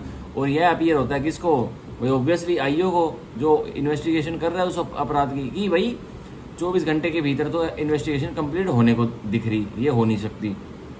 कोई मर्डर केस है, मर्डर केस में 1000 गुत्थियां छुपी रहती हैं, 1000 वो छुपे रहते हैं, लीड्स मिलती है, क्या 24 घंटे में मर्डर केस की इन्वेस्टिगेशन पूरी हो जाएगी, नहीं होगी, कभी भी नहीं होगी। तो ये कह रहा है and there are grounds for believing that the accusation और इन्फॉर्मेशन इज वेल फाउंडेड, और आधार भी हैं कि जो इस अपराधी के ऊपर जो आरोप लगे हैं और जो एक्यूजेशंस लगे हैं वो बिल्कुल सच्ची हैं, ठीक है, यकीन करने के कारण भी हैं, वेल फाउंडेड हैं। The officer in charge of the police station और police officer making the investigation, तो एसएचओ या फिर वो पुलिसकर्मी जो कि इन्वेस्टिगेशन जांच पड़ताल कर रहा है, वो दोनों भी कर सकते हैं। If he is not below the rank of sub inspector, और सब इंस्पेक्टर जो पुलिसकर्मी दूसरे वाला होना चाहिए वो सब इंस्पेक्टर तो होना चाहिए जो कि जांच पड़ताल कर रहा है।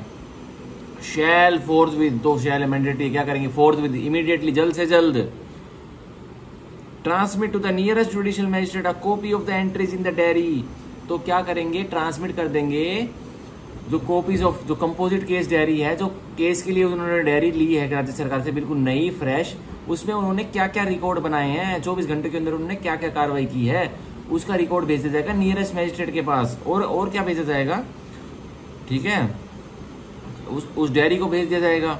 Here in after prescribe related to case, जो कि डायरी केस से रिलेटेड है, उस अपराध से रिलेटेड है, ठीक है। And shall at the same time forward the accuse to such magistrate, और उसी टाइम जब डायरी भेज रहे हैं नियरेस्ट मजिस्ट्रेट के सामने, तो अक्यूज को भी भेज देंगे मजिस्ट्रेट के सामने उसकी हाजिरी के लिए, ठीक है। तो अब क्या करेंगे मजिस्ट्रेट साहब, उस डायरी को पढ़ेंगे, भाई 24 घंटे में आपने इन्वेस्टिगेटिंग ऑफिसर ने क्या कार्रवाई की, उस डायरी में 2-3 पेज तो भरे होंगे, किससे जाके मिले, घटनास्थल पर क्या हुआ, कुछ तो डायरी में लिखा होगा, 2-3 पेज तो भरे होंगे कंपोजिट केस डायरी के, ठीक है। तो अब उसको देखा जाएगा, और कंपोजिट केस डायरी में भी 2 पार्ट होते हैं। तो इस दौरान पार्ट 1 में एंट्रीज होती है, ठीक है। कंपोजिट केस डायरी के पार्ट 1 में एंट्रीज होती है कि भाई इन्वेस्टिगेशन में क्या क्या चल रहा है, क्या लीड्स मिल रही हैं, ठीक है। तो भाई मजिस्ट्रेट साहब वो डायरी पढ़ेंगे और देखेंगे कि भाई आगे क्या कस्टडी, पुलिस कस्टडी देनी चाहिए नहीं देनी चाहिए। इन्होंने 24 घंटे में 2 लोगों से भी ये नहीं मिले, तो इन्होंने क्या इन्वेस्टिगेशन की है, इनको मतलब जरूरत ही नहीं है इन्वेस्टिगेशन करने की, तो इस हिसाब से भी ऑर्डर हो सकते हैं। अब पढ़ेंगे 167 का 2, the magistrate to whom an accused person is forwarded under this section. अब जिस मैजिस्ट्रेट साहब के पास एक अक्यूज को भेजा जाता है, मतलब उनके समक्ष पेश किया जाता है 167 के 1 में, तो अब whether he has or has no jurisdiction to try the case, उन मैजिस्ट्रेट साहब के पास कोई क्षेत्रफल है, जुरिडिक्शन है या नहीं है केस को ट्राई करने की, ठीक है, तो भी क्या होगा, from time to time authorise the detention of the accused in such custody as such magistrate thinks fit for a term not exceeding 15 days in the whole. तो वह मैजिस्ट्रेट उनके पास जुरिडिक्शन है या नहीं है केस को ट्राई करने की, ऑथराइज कर देंगे समय दर समय। कितने दिनों की पुलिस कस्टडी, 15 दिनों तक की पुलिस कस्टडी ऑथराइज कर देंगे पुलिस के पास, पुलिस हिरासत में। और टाइम टू टाइम ये इसलिए लिखा हुआ है कि भाई एक साथ 15 दिन की भी नहीं करेंगे। जैसे 1 जनवरी 2024 को कोई अपराधी, कोई अक्यूज्ड ऑफ एन ऑफेंस को मजिस्ट्रेट साहब के सामने कोर्ट में पेश किया गया, तो अब 1 तारीख से लेके 15 तारीख तक का टाइम है ना, दे सकते हैं ना पुलिस कस्टडी, तो दे सकते हैं ना, क्योंकि 24 घंटे तो मान के चलिए 31/12/2023 को उसने अपराध किया था, उसी दिन पकड़ लिया, लेकिन एक को पेश कर दिया कोर्ट में, पेशी कर दी। तो अब क्या होगा, तो अब मजिस्ट्रेट साहब की पावर है एरिया मजिस्ट्रेट या नॉन एरिया मजिस्ट्रेट, जो ट्रायल कोर्ट है वो भी, या जो ट्रायल कोर्ट नहीं है वो भी, जिसके पास जुरिडिक्शन है वो भी, या जिसके पास जुरिडिक्शन नहीं है वो भी क्या करेंगे, ऑथराइज कर देंगे कस्टडी 15 दिनों तक के लिए पुलिस कस्टडी, पुलिस हिरासत में। और 15 दिन भी एक साथ नहीं देंगे, 2 दिन दे दी, फिर 3-4 दिन जुडिशियल कस्टडी दे दी, जेल में भिजवा दिया, कारागार में भिजवा दिया, फिर 2-3 दिन फिर पुलिस कस्टडी दे दी, तो ऐसे करके 15 दिन हो जाएंगे। लेकिन जब टोटल ही 15 दिन हो जाएंगे तो 16वें दिन अगर पुलिस कस्टडी में 15 दिन नहीं भेजा, मान के चलिए 5 दिन भेज दिया, और 5 दिन के बाद जैसे ही पुलिस कस्टडी खत्म हुई तुरंत जेल की कस्टडी में, जुडिशियल कस्टडी में भेजे, तो 10 दिन हो गए। फिर 2 दिन पुलिस कस्टडी में भेज दिया, ठीक है, तो कितने दिन पुलिस कस्टडी में हो गए, 7 दिन। फिर 3 दिन उसको फिर दोबारा से जुडिशियल कस्टडी में भेज दिया, जेल की कस्टडी में, तो कितने दिन हो गए, पूरे 15 दिन हो गए ना। अब लेकिन पुलिस कस्टडी में तो वह व्यक्ति 5 दिन और 2 दिन ही रहा, मतलब 7 दिन रहा, तो अब उसके बाद पुलिस कस्टडी नहीं मिलेगी। कभी पुलिस ऑफिसर आईओ सोचता रह जाए कि भाई मैंने तो अभी 7 दिन इसको अपनी हिरासत में रखा है और कार्रवाई करी है, मेरे को तो अभी 8 दिन और बचे हुए हैं। अरे भूल जाओ, अब 8 दिन कुछ नहीं है, अब जा चुका वो टाइम जो पहले होता था, अब इस पे लैंडमार्क जजमेंट आ चुकी है, अब वो 8 दिन और नहीं मिलेंगे आपको। जो 15 दिनों तक जो कस्टडी मिल गई वो मिल गई, वरना अब कोई कस्टडी नहीं है। जो 15 दिनों के अंदर आपको 7 दिनों की कस्टडी मिल गई है ना, तो अक्यूज की उस अक्यूज का रिमांड मिल गया ना, जिसमें आपने उसके साथ कुछ भी किया है और उससे छानबीन की है और उससे जांच पड़ताल करी है उसके विषय में, तो अब उससे ज्यादा नहीं मिलेगा। 7 दिन आपको दे दिए और 8 दिन जुडिशियल कस्टडी में दे दिए, जेल में भेज दिया था, जिला कारागार में, और 7 दिन आपके थाने में था आपके पास, तो 15 दिन यह पूरे हो गए। अब ये मत सोचना कि मेरे पास तो 7 दिन ही रहा है, 8 दिन तो वह जेल में रहा, जिला कारागार में रहा, नहीं मिलेगी। अब 15 दिन लिमिट है, 15 दिन तक ही ये फंक्शंस हो सकते हैं पुलिस कस्टडी में देने के, ठीक है, ऑफेंस से 15 दिनों के बाद या पेशी से 15 दिनों के बाद तक, ठीक है। तो यह बहुतों को नहीं पता, बहुत इंपॉर्टेंट है। अब हम पढ़ेंगे सेक्शन 167 का सब सेक्शन 2 का प्रोवाइजो। आज मैं 167 करवाऊंगा, ये पूरी एनर्जी के साथ करूंगा, बहुत इंपॉर्टेंट टॉपिक है, समझ में आना चाहिए। 167 का 2 का प्रोवाइजो, प्रोवाइडेड दैट बताया गया है। अब clause A, the magistrate may authorise the detention of the accuse person, तो मैजिस्ट्रेट हिरासत में भेज देंगे किसको, अपराधी को, अक्यूज पर्सन को ऑथराइज कर देंगे उसकी डिटेंशन, हिरासत कैसे, otherwise than in the custody of the police, police custody को छोड़ के हिरासत में भेज देंगे, तो ऑब्वियसली कहाँ भेजेंगे, जुडिशियल कस्टडी में भेजेंगे, मतलब जिला कारागार में भेजेंगे। Beyond the period of 15 days, 15 दिनों के बाद भी भेज देंगे वो कस्टडी में, जुडिशियल कस्टडी में, जिला कारागार में। If he is satisfied that the educate grounds exist for doing सो, जब मैजिस्ट्रेट को यह संतुष्टि मिल जाती है कि बहुत ही एडुकेट आधार हैं 15 दिन के बाद भी अक्यूज को जुडिशियल कस्टडी में भेजने के, ठीक है। But no magistrate shall authorise the detention of the accuse person in custody under this paragraph for total period exceeding, पर कोई भी मैजिस्ट्रेट एक अपराधी की, जो एक अपराध का अपराधी है, उसकी कस्टडी, उसकी हिरासत जुडिशियल कस्टडी में कितने दिनों के बाद तक नहीं रखेंगे। ए अब sub add 1 90 days where the investigation related to an offense punishable with death, imprisonment for life or imprisonment for a term of not less than 10 years। तो 90 दिन की तक ही जुडिशियल कस्टडी और पुलिस कस्टडी को मिलाकर उस अपराधी को थाने में बंद किया जा सकता है और 75 दिनों तक के लिए उसको जुडिशियल कस्टडी में बंद किया जा सकता है। अगर कि अपराध उसने कौन सा किया है, कैपिटल पनिशमेंट वाला, उम्र कैद वाला, और कोई भी अपराध जो 10 साल से ऊपर की जिसमें जेल कटवाई जाती है, ठीक है। तो 90 दिन उसकी कस्टडी मिलेगी, ठीक है। मान के चलिए 15 दिन तो पुलिस कस्टडी दे दी, और मान के चलिए अपराध हुआ था 1 जनवरी को, और सॉरी अपराध हुआ था 31 दिसंबर को, 31/12 को। अपराधी को कोर्ट में पेश किया गया, पकड़ लिया गया रात को 31/12 की, और अपराधी को उस अक्यूज को पेश कर दिया गया 1/1/2024 को।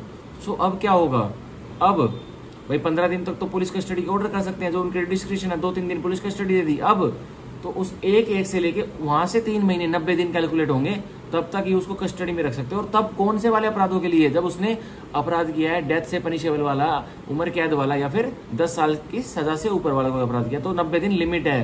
क्योंकि आप एक ह्यूमन बीइंग को हिरासत में रख रहे हो, जेल में रख रहे हो, उसकी फंडामेंटल राइट्स टू लिव उससे आप छीन रहे हो, तो आपकी भी कोई दायित्व बनते हैं कि 90 दिनों के अंदर आप या तो केस को सुलझाइए, या जो मेन मैटर उसको खत्म किए, या तो उसे फिर डिफॉल्ट बेल मिल जाएगी कि भाई आप अक्षम हो, आप 90 दिन तक कुछ नहीं कर पा रहे हो, तो उसको डिफॉल्ट बेल मिल जाएगी। जो उसकी कॉन्स्टिट्यूशनल राइट्स है उसको हैम्पर थोड़ी करोगे।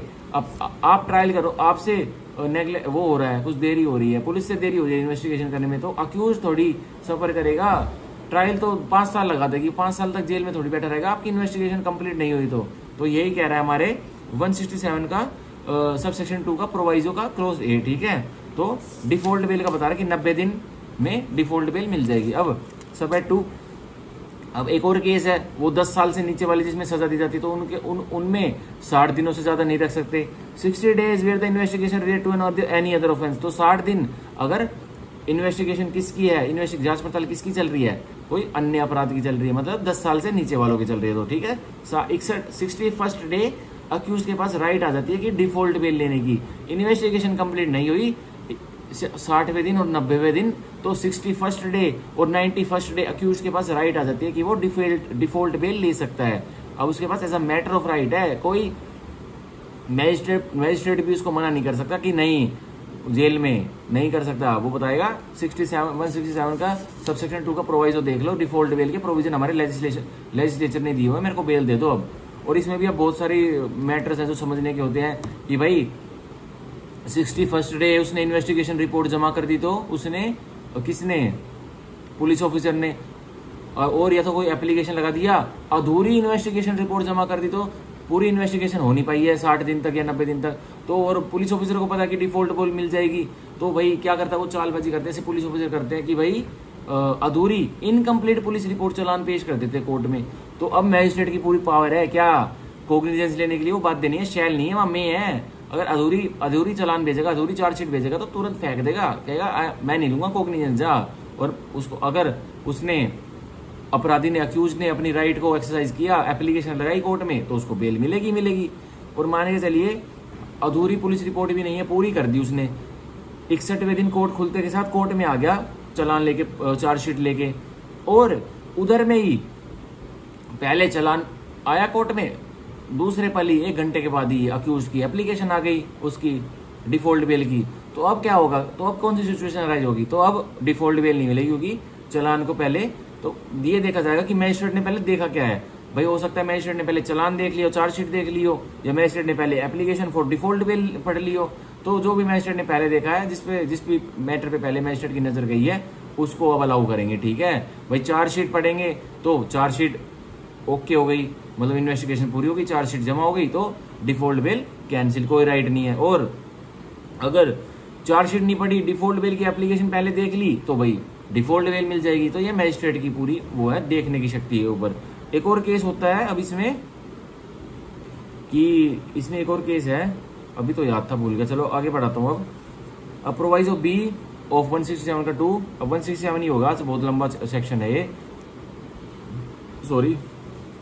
No magistrate shall authorise detention of the accused in custody, कोई भी मैजिस्ट्रेट हिरासत में नहीं रखवाएगा किसको, अपराधी को कस्टडी में। ऑफ पुलिस, किसकी, पुलिस हिरासत में नहीं रखवाएगा किसी भी अक्यूज्ड को कोई भी मैजिस्ट्रेट अंडर दिस सेक्शन, इस सेक्शन के तहत, अनलेस, कब रखवा देगा, एक्सेप्शन क्या है, The accused is produced before him in person for the first time and subsequently every time till the accused remains in the custody. तो पहले टाइम जब पेशी होगी तो पुलिस को कौन लेके आएगा पेशी के दौरान? पुलिस ऑफिसर ही लेके आएंगे, तभी उसको जुडिशियल कस्टडी में भेजा जाएगा या पुलिस कस्टडी में भेजा जाएगा, ठीक है? नहीं तो वो खुद चल के आया है या कोई उसको प्राइवेट व्यक्ति लेके आया है तो उसको पुलिस कस्टडी में नहीं भेजा जाएगा, ना तो जुडिशियल कस्टडी में भेजेगा।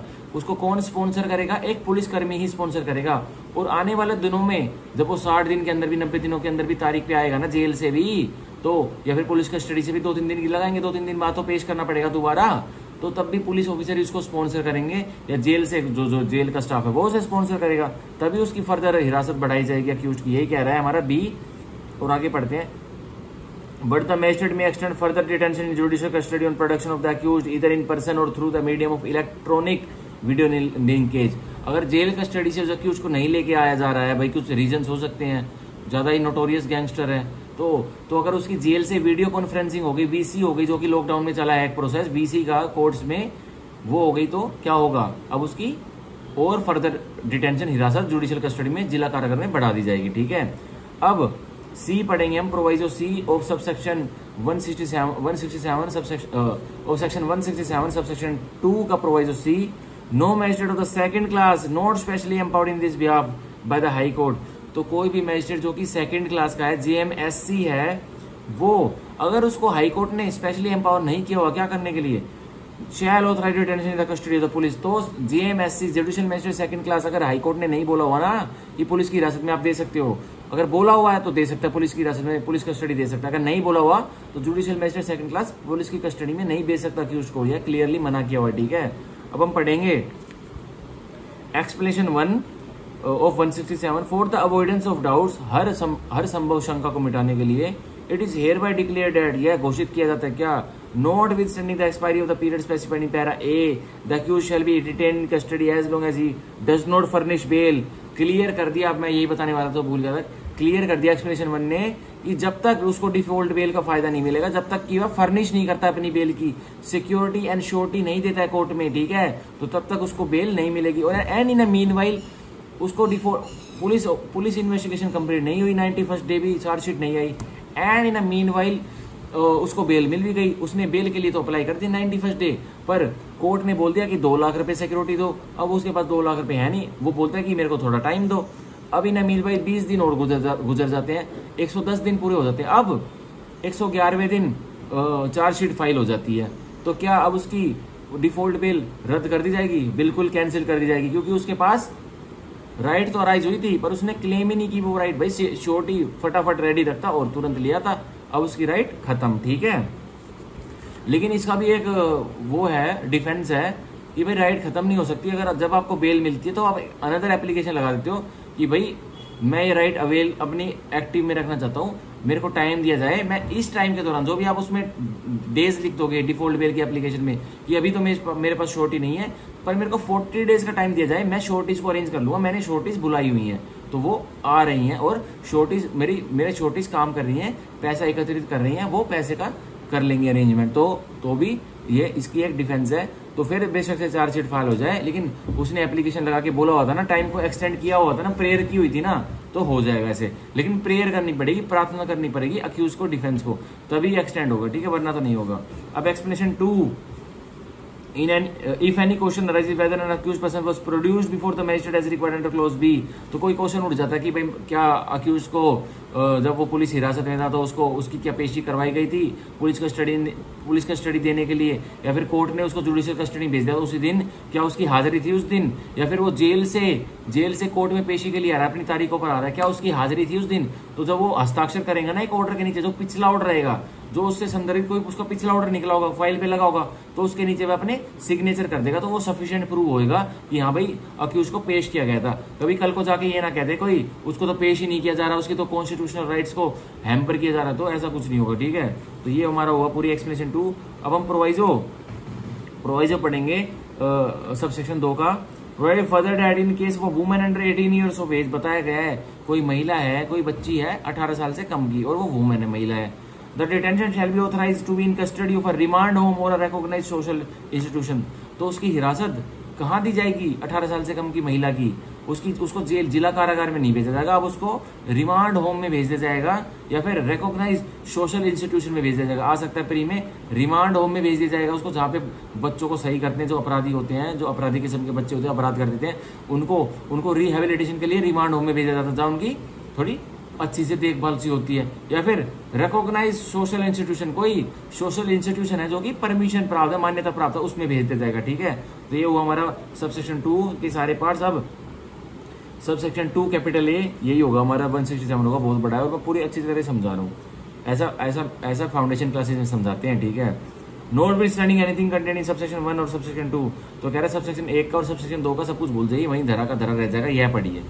The officer in charge of the police station, तो जो SHO है पुलिस थाने का वो, और the police officer making the investigation, जब कोई और पुलिस कर्मी जो जांच पड़ताल कर रहा है, if he is not below the rank of sub inspector, और वो जांच पड़ताल कर रहा है, वो SI तो होना ही होना चाहिए, तो वो उसी के लिए कुछ कर सकते हैं क्या। मे डिस्क्रिप्शन है, where the judicial magistrate is not available, तो SHO की डिस्क्रिप्शन है जो जांच पड़ताल कर रहा है, या उस SI की डिस्क्रिप्शन है जो जांच पड़ताल कर रहा है अपराध की।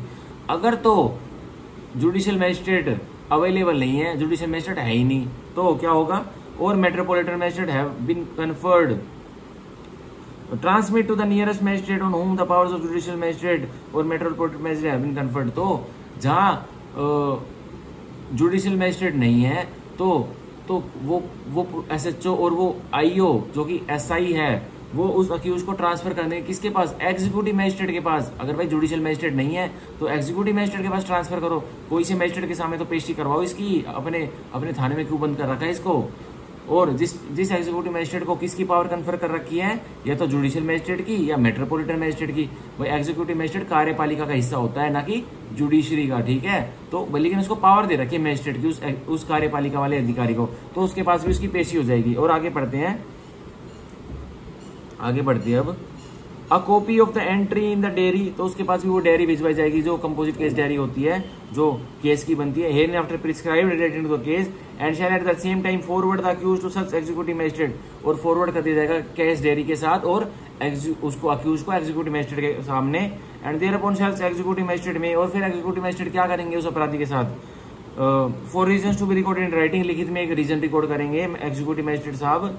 Authorise the detention of the accused person in such custody as he may think fit, और एग्जीक्यूटिव मैजिस्ट्रेट साहब भी ऑथराइज कर देंगे हिरासत जितनी भी उनको उचित लगती है, पर वो कितने दिनों से फालतू की नहीं होनी चाहिए। अभी पढ़ते हैं, think fit for the term not exceeding 7 days in the aggregate, और टोटल पुलिस कस्टडी में वो 7 दिन से ज्यादा एग्जीक्यूटिव मैजिस्ट्रेट साहब ऑर्डर नहीं कर सकते। और 7 दिन भी वो क्या इकट्ठा दे देंगे, 2 दिन एक बार दे दिए, 1 दिन एक बार दे दिए, और वो भी 7 दिन तक खेल रहेगा। 7 दिन के बाद हो गया तो एक प्रॉपर मैजिस्ट्रेट के पास उन्हें भेजना ही पड़ेगा। ठीक है, and on the expiry of the period of the detention so authorise, और 7 दिन जब खत्म हो जाते हैं, जब एग्जीक्यूटिव मैजिस्ट्रेट कहाँ भेजेंगे उस अक्यूज्ड को, the accused person shall be released on bail, अब अक्यूज्ड पर्सन को बेल पर रिलीज कर दिया जाएगा। एक्सेप्शन है, कब बेल पर रिलीज नहीं किया जाएगा, where an order for further detention of the accused person has been made by a magistrate competent to make such order, या कोई और अन्य ऑर्डर किसी कॉम्पिटेंट मैजिस्ट्रेट ने, सक्षम मैजिस्ट्रेट ने, जुडिशियल मैजिस्ट्रेट फर्स्ट क्लास या MM ने कोई मेड कर दिया है उस अक्यूज की कस्टडी के बिहाफ पे, उसकी हिरासत के बिहाफ पे, तो फिर माना जाएगा।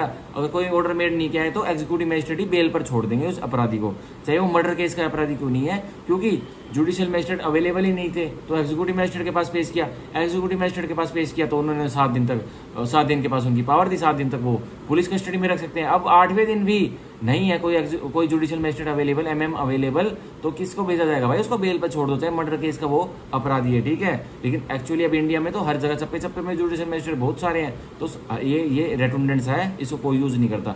भाई हो सकता है कोई बैकवर्ड एरियाज में नहीं हो तो उसमें हो सकता है फायदा मिल भी सकता है। ठीक है, and where an order for such further detention is made, the period during which the accused person was detained in the custody under the orders made by an executive magistrate under this subsection shall be taken into account by computing the period specified in para A of the proviso to subsection 2। और अब बता रहा है जो 90 दिन और 60 दिन का टाइम अब कैलकुलेट होगा ना, जो कॉम्पिटेंट मैजिस्ट्रेट उसको अब जेल में भेजेगा या पुलिस कस्टडी में भेजेगा कुछ भी, तो अब वह जो 7 दिन का पीरियड है उसको भी हम अपने दिमाग में पकड़ के चलेंगे। 7 दिन भाई उसने जेल में ही बिताए, पुलिस कस्टडी में बिताए या जुडिशियल कस्टडी में बिताए, कहीं भी बिताए, पर 7 दिन उसने काटे तो हैं, तो उसको ऐसे ही उसको पानी नहीं फेर देंगे। 7 दिन भी उसके कैलकुलेट होंगे उन 90 दिनों में और उन 60 दिनों में, जो कि प्रोविजन 2 ऑफ इसमें सबसेक्शन 2 में दिए हुए हैं। ठीक है, अब provided that before the expiry of the period of aforesaid, और बता रहा है कि जो पीरियड है जो ऊपर दिया गया है उससे पहले द एग्जीक्यूटिव मैजिस्ट्रेट, वो 7 दिन का पीरियड, 7 दिन के पीरियड से पहले, उसके एक्सपायर होने से पहले क्या करेगा executive magistrate? The executive magistrate shall transmit to the nearest judicial magistrate the records of the case together with the copy of the entries in the diary relating to the case which was transmitted to him by the officer in charge of the police station or the police officer making the investigation in the as the case may be। अब जो executive magistrate है वो 7 दिनों का time होने से पहले, complete होने से पहले, एक नियरेस्ट जो जुडिशियल मैजिस्ट्रेट है उसके पास जो बैठता है, उसको सारा जो केस रिकॉर्ड है जो एसएचओ ने उसके पास भेजा था उस अपराधी से रिलेटेड, उसकी उस अपराधी ने यह अपराध किया है और हमने यह रिकॉर्ड बनाया है, ठीक है, और मैंने क्या ऑर्डर किए थे, मैंने कितने दिन की पुलिस कस्टडी दी, 2 दिन की पुलिस कस्टडी दी या फिर मैंने जुडिशियल कस्टडी दी, उसका रिकॉर्ड भेजेंगे। वो भाई लिखित तो सारा ऑर्डर होता ही है, ऑफिशियल रिकॉर्ड पे तो सारी चीजें होती है, तो वो रिकॉर्ड सारा भेज देंगे और केस डायरी को भी भेज देंगे नियरेस्ट जुडिशियल मैजिस्ट्रेट के पास, ठीक है। तो ये प्रोवाइजो बोल रहा है इसका सब सेक्शन 2 कैपिटल ए का सेक्शन 167। अब सेक्शन 167 सब सेक्शन 3, अब बस हम यही करेंगे। अब A magistrate authorizing under this section detention in the custody of a police shall record his reasons for doing so।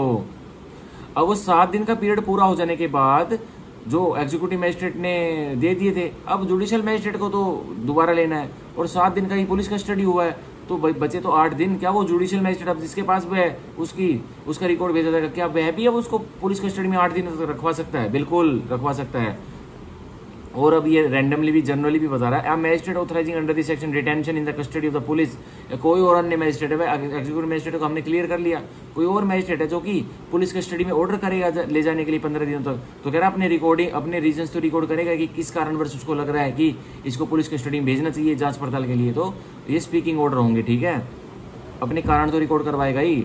अब 167 का 4, any magistrate other than chief judicial magistrate making such order shell forward a copy of his order, तो कोई और अन्य magistrate है, मतलब सीधा judicial magistrate first class है या मेट्रोपोलिटन मैजिस्ट्रेट है या फिर जुडिशियल मैजिस्ट्रेट सेकंड क्लास है या एग्जीक्यूटिव मैजिस्ट्रेट है, पर वो सीजीएम नहीं है, चीफ जुडिशियल मैजिस्ट्रेट नहीं है, क्योंकि चीफ जुडिशियल मैजिस्ट्रेट तो इनका बॉस होता है, तो with forward a copy of his order, तो ये सारे जीएमआईसी, जीएमएससी और एमएम और एग्जीक्यूटिव मैजिस्ट्रेट अपना जो उनकी नकल है, जो उन्होंने ऑर्डर निकाला उसकी नकल किसको फॉरवर्ड कर देंगे? With his reasons for making it, और अपने रीजंस की आप हिरासत में क्यों रखवा रहे हो पुलिस की हिरासत में इस अपराधी को, तो वो उसकी नकल किसको भेज दी जाएगी?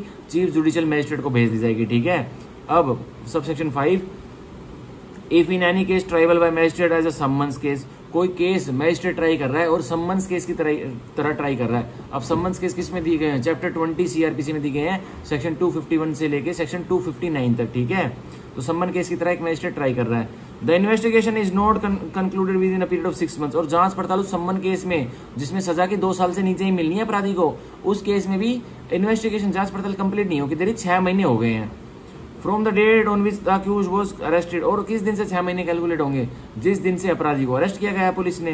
The magistrate shall make an order stopping such further investigation, तो मैजिस्ट्रेट अब जो वो है कोग्निजेंस जो लेंगे, जो इंक्वायरी चलाएंगे, वो ही मैजिस्ट्रेट जिनके सामने इन्वेस्टिगेशन के कागजात जमा हो रहे हैं, वही मैजिस्ट्रेट ऑर्डर कर देंगे, भाई पुलिस ऑफिसर्स बंद कर दो इंक्वायरी को, 6 महीने हो गए हैं, 2 साल की इसमें सजा भी नहीं है इस अपराध में, और 6 महीने हो गए तुमसे जांच पड़ताल ही पूरी नहीं हो रही, तो बंद करो इसको, ठीक है। स्टॉप, तो इन्वेस्टिगेशन को स्टॉप करवा देंगे, stopping the investigation into the offence, उस अपराध में, अनलेस एक्सेप्शन क्या कब नहीं करवाएंगे? The officer making the investigation satisfy the magistrate, अब जो पुलिसकर्मी जो ऑफिसर है, इसमें कोई सा भी ऑफिसर दे रखा है, चाहे सीबीआई का ऑफिसर है, चाहे ईडी का ऑफिसर है, चाहे पुलिस ऑफिसर है, तो जो ऑफिसर है जो इन्वेस्टिगेशन जांच पड़ताल कर रहा था वो मैजिस्ट्रेट को संतुष्ट कर देता, क्या? That for special reasons and the interest of justice, कि मेरे पास कोई स्पेशल कारण है जज साहब और न्याय के हित में, the continuation of investigation beyond the period of 6 months is necessary, कि जज साहब 6 महीने से ज्यादा भी इसकी जांच पड़ताल चल सकती है। बहुत ही टेक्निकल, बहुत ही उलझा हुआ मैटर है, बेशक सम्मन केस है, लेकिन कुछ समझ में आके नहीं दे रहा कैसे, लेकिन हल्की हल्की लीड्स मिल रही है, तो संतुष्ट कर देगा ना जो ऑफिसर जो इन्वेस्टिगेशन कर रहा है, तो मैजिस्ट्रेट 6 महीने के आगे भी बता देंगे कि सम्मन केस में 6 महीने के आगे भी इन्वेस्टिगेशन कर लो। वैसे जनरल रूल तो है कि स्टॉप करवा देंगे, प्रोसीडिंग को स्टॉप कर देंगे, बोल देंगे कि भाई तेरे बस की नहीं है, पुलिस ऑफिसर या कोई भी और अन्य ऑफिसर, सम्मन केस भाई 2 साल से नीचे की पनिशमेंट दे, तेरे बस की नहीं है, 6 महीने से पहले तो इन्वेस्टिगेशन सम्मन केस की नहीं करके दे रहा है, तो उसको स्टॉप करवा देंगे। पर एक्सेप्शन क्या, अगर एसएचओ या वो पुलिसकर्मी या फिर कोई अन्य ऑफिसर उसको संतुष्ट कर देता मैजिस्ट्रेट को, तो आगे की इन्वेस्टिगेशन के ऑर्डर दे सकते हैं। अब सब सेक्शन 6 जो कि 167 का लास्ट है, where any order stopping further investigation into an offence, where any order stopping further investigation into an offence has been made. अब भाई मजिस्ट्रेट साहब उसके सेटिस्फेक्शन से नहीं माना, उसने तो ऑर्डर कर ही दिया, इन्वेस्टिगेशन को स्टॉप करवा दिया, सम्मन केस की 6 महीने हो गए। अंडर सबसेक्शन 5 द सेशन जज मे इफ ही सेटिस्फाइड। अब वो ऑफिसर या वो पुलिसकर्मी अब किसके पास गुहार लेके जाएगा कि मेरी मजिस्ट्रेट ने तो मेरी इन्वेस्टिगेशन रोक दी सम्मन केस की, सेशन जज के पास लेके जाएगा, सेशन जज के पास गुहार लगाएगा। कौन वो officer? On the application made to him or otherwise, या तो सेशन जज के पास वह पुलिसकर्मी या फिर ऑफिसर एप्लीकेशन लगाएगा, या फिर सेशन जज सो मोटो भी कर सकते हैं कार्य। That further investigation into the offence ought to be made, ये आगे की कार्रवाई सम्मन केस वाले अपराध में जो ये चल रहा था जिसमें मजिस्ट्रेट ने रोक लगाई थी, इसमें जांच पड़ताल होनी चाहिए। तो vacate the order made under subsection 5, तो जो मजिस्ट्रेट ने ऑर्डर किया था वो सेशन जज उसको क्वैश कर देंगे, वेकेट कर देंगे, साइड में लगा देंगे। And direct further investigation to be made into the offence, और डायरेक्शन दे देंगे, निर्देश दे देंगे कि उस सम्मन केस में 6 महीने के बाद भी इन्वेस्टिगेशन चालू की जाए फुल ऑन रूप से, subject to the such directions with regard to bail. लेकिन निर्देश दिए जाएंगे, भाई कोई बेल वगैरह देनी है तो उसके निर्देश दे दिए जाएंगे। And other matters as he may specify, कोई और अन्य मुद्दे सेशन जज उसके साथ फर्दर इन्वेस्टिगेशन के ऑर्डर के साथ कोई बताते हैं तो वो भी उस ऑर्डर में बता दिया जाएगा सेशन जज के द्वारा। तो यहाँ हमारा हुआ सेक्शन 167 पूरा कंप्लीट। आज हमने किए सेक्शन 164, 165, 166 एंड 167, तो कि बहुत ही लेंदी सेक्शंस आते हैं। ये वन ऑफ द लेंदीएस्ट सेक्शन है, ये सीआरपीसी के प्रोविजंस हैं जो कि मैंने बहुत ही डिटेल में समझा दिए हैं। तो अब कल हम करेंगे सेक्शन 168 से लेके जो भी हमारे 176 तक है, पूरे कंप्लीट कर लेंगे चैप्टर 12 को। ये चैप्टर 12 प्री के पर्पस के लिए बहुत इंपॉर्टेंट है, और जो मैं जैसी एक्सप्लेनेशन दे रहा हूँ उसके हिसाब से तो मेंस में भी निकल सकता है कार्य। जो भी मैं बोल रहा हूँ वो मेंस में भी लिखाओगे या फिर कोई भी लिख के आएगा तो मेंस भी निकालेगा, ठीक है। सो बाय बाय। अब कल पढ़ाएंगे आगे का कल। इतने में टेक केयर, पढ़ते रहना, बाय बाय।